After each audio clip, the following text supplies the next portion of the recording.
I'm definitely lean Democratic. I'm a very partisan Democrat.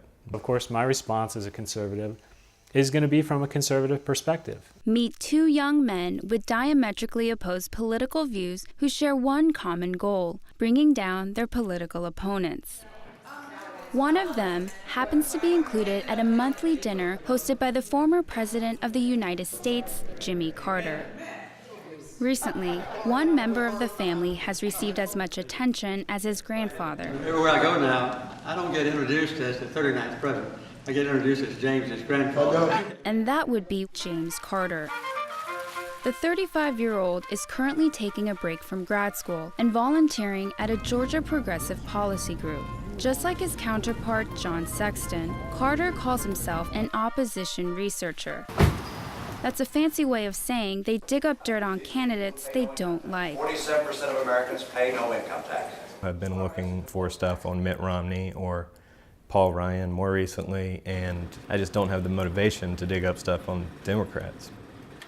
Most of his days are spent in his basement, looking through YouTube while keeping track of Twitter and several dozen blogs. Some days, he spends up to 8 hours watching speeches from the C-SPAN archives. When you repeal the president's health care law, you repeal the president's health care law. We do that. It's all about the chase, and finding the information, the hunt, trying to figure out where it could possibly be if it's online. It's fun, but yeah, it's also addictive and time-consuming.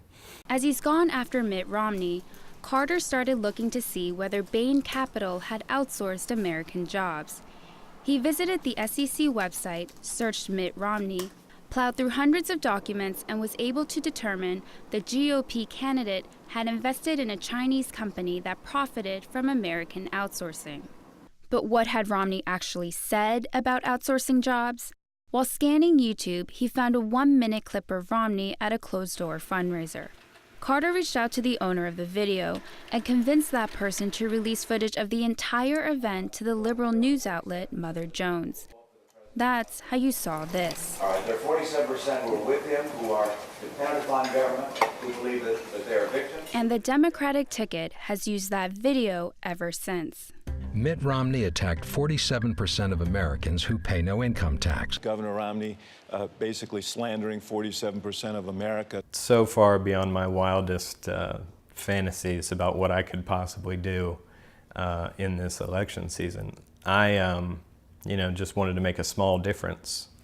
Todd Gitlin, a journalism professor at Columbia University, worries that opposition researchers take sound bites out of context and tell only a part of a candidate's story. But Gitlin says these internet investigators are also unearthing information that no one else has found. These informal operatives doing opposition research are filling a gap that's been left by normal journalism.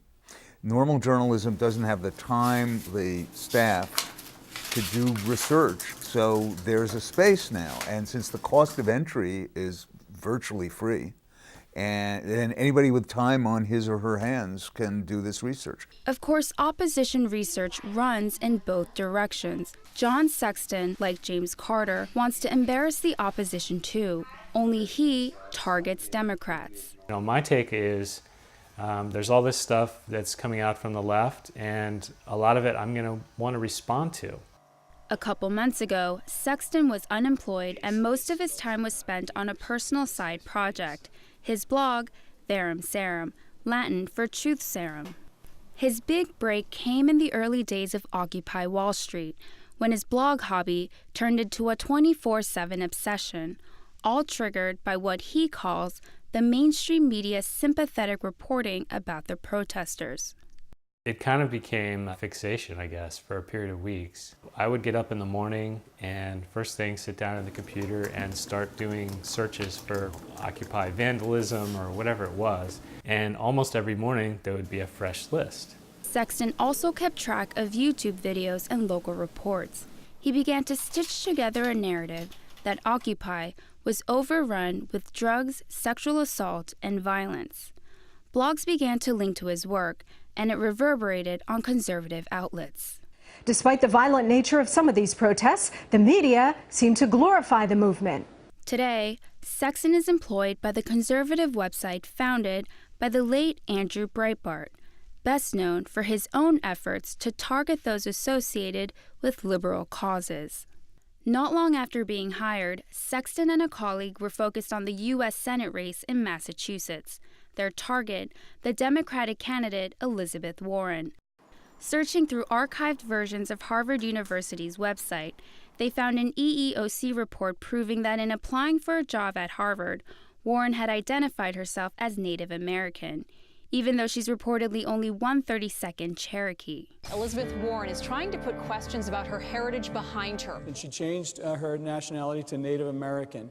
And when you see a story that you helped bring to light become a major national story and everyone is talking about it on every channel, it does feel like you accomplished something. Even though they're political opposites, they share a passion and the thrill of discovery. There's always one more click. The chance is small, but there's a chance that that next click will lead to, the next 47% video. It is addictive. Once you get that feeling of contributing, you want to keep doing it.